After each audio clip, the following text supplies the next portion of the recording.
नमस्कार दोस्तों, बेबाक भाषा के दलित डिस्कोर कार्यक्रम में आपका स्वागत है। मैं राज वाल्मीकि। आज हम बात करते हैं भारत की प्रथम शिक्षिका सावित्रीबाई फुले के बारे में।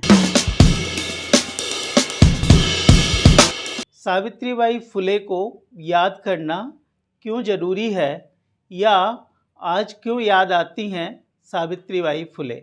आज भारतीय समाज के जो हालात हैं उससे साफ है कि यह समाज फिर मनुस्मृति की ओर लौट रहा है, जिसका सावित्रीबाई आजीवन विरोध करती रहीं।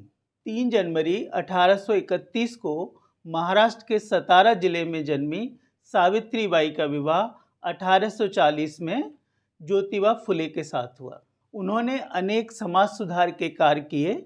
प्लेग की महामारी के दौरान भी वे जी जान से समाज सेवा में लगी रहीं। इस कारण खुद भी इस बीमारी की चपेट में आ गईं और 10 मार्च 1897 को उनका निधन हुआ। उन्होंने अपना पूरा जीवन समाज सेवा के लिए समर्पित कर दिया था। सावित्रीबाई फुले एक ऐसी नेता जिन्होंने लड़कियों को उस जमाने में शिक्षित करने का बीड़ा उठाया था जब हमारी लड़कियां और महिलाएं कथित परंपराओं की बेड़ियों में जकड़ी हुई थी।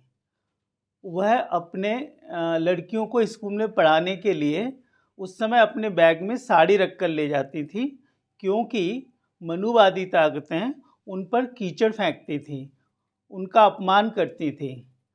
फिर भी वह अपने दृढ़ संकल्प के कारण रुकी नहीं और आज जो लड़कियां शिक्षित हो रही हैं उसका श्रेय सावित्रीबाई फुले तथा उनके जीवन साथी ज्योतिबा फुले और उनकी सहयोगी फातिमा शेख को जाता है। सावित्रीबाई ने लड़कियों की शिक्षा के लिए, उनके मानव अधिकारों के लिए जितना संघर्ष किया उसकी तुलना नहीं की जा सकती।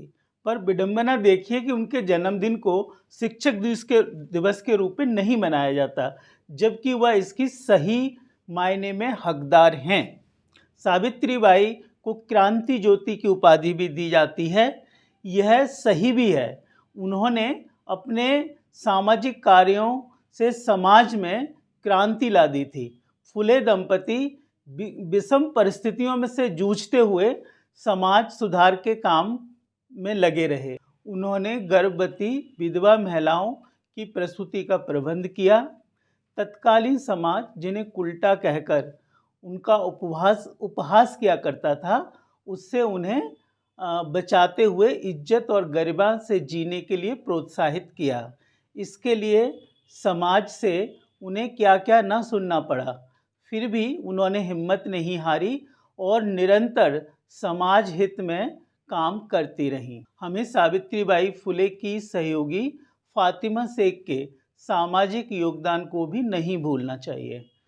संकट के समय उन दिनों फातिमा शेख ने फुले दंपति को सहारा दिया था, आश्रय दिया और सावित्रीबाई के साथ साथ स्वयं भी शिक्षिका की भूमिका निभाई।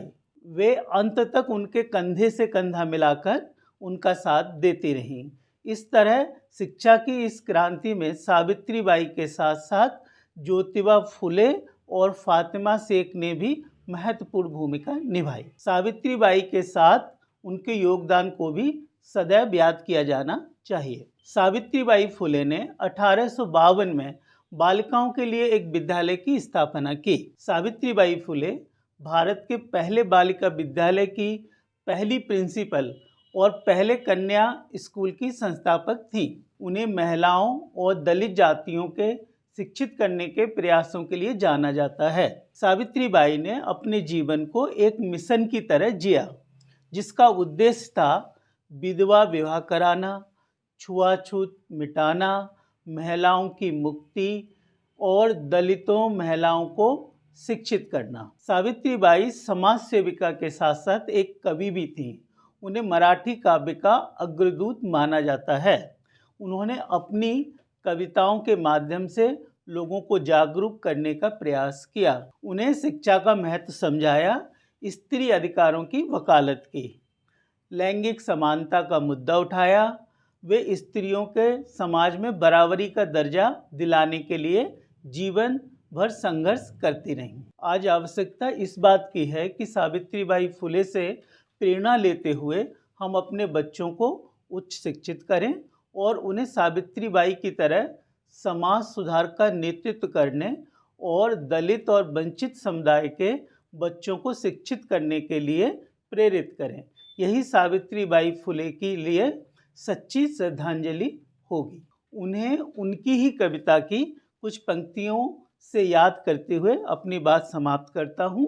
जाओ जाकर शिक्षा पाओ, बनो परिश्रमी और स्वनिर्भर, काम करो और धन कमाओ, बुद्धि का तुम करो विकास, धर्म शास्त्रों को दो त्याग, आओ तोड़ो जाति की बेड़ी, जाओ जाकर शिक्षा पाओ। धन्यवाद।